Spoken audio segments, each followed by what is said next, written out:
is our niche sill. So obviously we need it to be level this way, and then this way we need it to be pitched away so that the water runs off.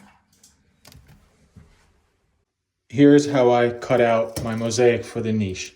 I have 15.5 by 46.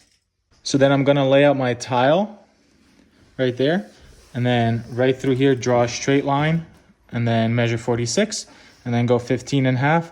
Basically, I'm gonna recreate the niche right here, so all my lines connect, and then I'm gonna cut them and then assemble it back in the niche.